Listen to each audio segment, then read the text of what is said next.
सुरक्षा को मद्देनजर रखते हुए सर तुगलक रोड थाने में एक सीसीटीवी कंट्रोल रूम आपके सामने ये दिख रहा है, ये बनाया गया है। इसमें दिल्ली पुलिस ने ECIL electronics communication of India limited की मदद से 437 कैमरास टोटल इंस्टॉल किए हुए हैं सर, जिसका पूरा मॉनिटरिंग तुगलक रोड थाने के अंदर इस कंट्रोल रूम के अंदर स्थित है। तो हमारे दिल्ली पुलिस के जवान जो इसमें ट्रेंड हैं वो यहाँ से लगातार मॉनिटरिंग करते रहते हैं, और जब भी हमें किसी VIP सुरक्षा के रेजिडेंस का या उस पर्टिकुलर रोड्स के बारे में देखना होता है तो हम यहीं से अपना उसको चेक करके सर्विलांस रख के अपने स्टाफ को वहाँ पे भेजते हैं और चेक करवाते रहते हैं। तो इस तरीके से हम रेगुलर मॉनिटरिंग करते रहते हैं। और जिस तरीके से अब 15 अगस्त का समय नज़दीक है, अब हमारी जितनी भी रोड्स पे VIP मूवमेंट हो रहा है या कल होना भी है, तो उन सभी पर कहीं पर कोई व्हीकुलर मूवमेंट है, कोई व्हीकल खड़ा है या किसी तरह की और कोई बाधा वहां पर है, तो हम यहीं से मॉनिटर करके अपने स्टाफ को डायरेक्शन देते हैं ताकि वो जल्दी से जल्दी वहां से रिमूव हो जाए। कोई सस्पिशियस पर्सन है, सस्पिशियस व्हीकल है, उन सब की सूचना जो हमारे एरिया में पेट्रोल लोग कर रहे हैं उनको यहीं से तुरंत बता के उस चीज को दूर किया जाता है। यानी इन 437 कैमरे से पूरा रूट को कवर किया जा रहा है, ताकि अगर कोई भी VIP अगर किसी निकलते हैं कहीं पर तो उसको पूरे रूट को CCTV कैमरे के जरिए मॉनिटर किया जा रहा है। पूरा रूट इसमें यहाँ से नई दिल्ली का इंडिया गेट तक जाने तक का जो है, उसके बाद दूसरा कंट्रोल रूम आगे तिलक मार्ग थाने में है, लेकिन यहाँ से इनके रेजिडेंस से और तिलक मार्ग तक जाने का जो C हेक्सागन जिसपे आपका वॉर मेमोरियल है वहां तक जाने का पूरा मूवमेंट हमारा CCTV कैमरा से कंट्रोल्ड है। तो सर ये हाई डेफिनेशन CCTV कैमरे हैं, अगर इनकी क्वालिटी की बात की जाए कि रात में किस तरह से मॉनिटर करते हैं आप लोग, तो उसके बारे में थोड़ा बताएं। हाँ सर, इसमें बहुत ही हाईली सेंसिटिव कैमराज हैं जो बरसात में, इवन रात में, नाइट विजन का बहुत स्ट्रांग है। रात में भी ये कैमरा आपको ऐसे लगेंगे जैसे हम दिन के टाइम देख रहे हैं। कोई भी व्हीकल है, अगर वो कोई वारदात करके जा रहा है तो उसका नंबर प्लेट हम इसमें आसानी से ढूंढ लेते हैं सर।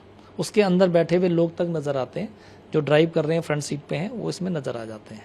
VVIP एरिया है और यहाँ पे काफ़ी मूवमेंट 15 अगस्त के चलते हुए होती हैं और इन जनरल भी होती हैं, लेकिन 15 अगस्त को स्पेसिफिकली हम देखा जाए तो इसके अंदर काफ़ी एडिक्वेट सिक्योरिटी फोर्स हमने लगाई हुई है। जो इनपुट्स मिले उनको ध्यान में रखते हुए भी हमने काफ़ी सिक्योरिटी फोर्स लगाई है। CAPF और लोकल पुलिस का एडिक्वेट डिप्लॉयमेंट होगा। जिस तरीके से हम एक स्टैंडर्ड SOP के हिसाब से डिप्लॉयमेंट करते हैं वो भी है, और इनपुट के हिसाब से अलग भी डिप्लॉयमेंट है। बाकी मेरी आप सब लोगों से एक रिक्वेस्ट है कि एक देश का पर्व है 15 अगस्त में, इसमें आप सभी नागरिकों से अपील है कि वो सजग रहें, जागरूक रहें। अगर उनको कोई भी ऐसी चीज़ या आदमी जो संदिग्ध दिखाई देता है तो पुलिस को, लोकल पुलिस को या 112 पे जरूर सूचित करें। सर कई तरह के IB इनपुट्स भी मिले हैं, तो उसके मद्देनजर किस तरह के इंतजाम किए गए हैं कि टेरर जो है वो अपने नापाक मंसूबों को अंजाम दे सकता है, तो किस तरह से आप करेंगे? हम स्टैंडर्ड ऑपरेटिंग प्रोसीजर के हिसाब से जो हम डिप्लॉयमेंट करते हैं वो डिप्लॉयमेंट हमने तमाम किया हुआ है। इनपुट को ध्यान में रख के स्पेसिफिक हमने इसके लिए मॉक ड्रिल और रिहर्सल्स भी की हुई हैं कि अगर कोई भी ऐसी इवेंचुअलिटी आती है तो उसको हम बहुत अच्छे से डील कर सकें।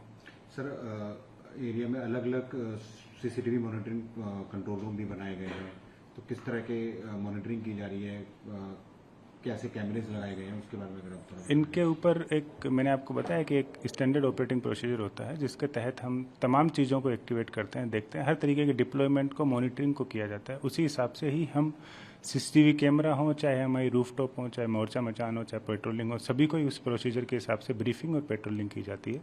इसके अंदर जो इनपुट्स स्पेसिफिक होते हैं उनका अलग से ध्यान रखते हुए अलग से ब्रीफिंग और डिप्लॉयमेंट किया जाता है। सर रूट के हिसाब से काफ़ी महत्वपूर्ण है, क्योंकि नई दिल्ली रूट में जो भी नेता हैं, बड़े नेता हैं, वो यहाँ से निकलेंगे, उसके बाद पूरा रूट जो है किस तरह से इंतजाम रूट को मॉनिटरिंग करने के लिए, उसके लिए डेडिकेटेड फोर्स लगाई जाती है और मॉनिटरिंग के लिए डेडिकेटेड ऑफिसर भी लगाए जाते हैं जो इनको सुपरवाइज करते हैं। उसी ही SOP को ही हम फॉलो करेंगे और जो भी इनपुट होंगे उन इनपुट के बेसिस पे अगर लास्ट मिनट भी कोई इनपुट आता है उसको ध्यान में रखते हुए उस तरीके से मॉडिफिकेशन उसमें काम किया जाता है।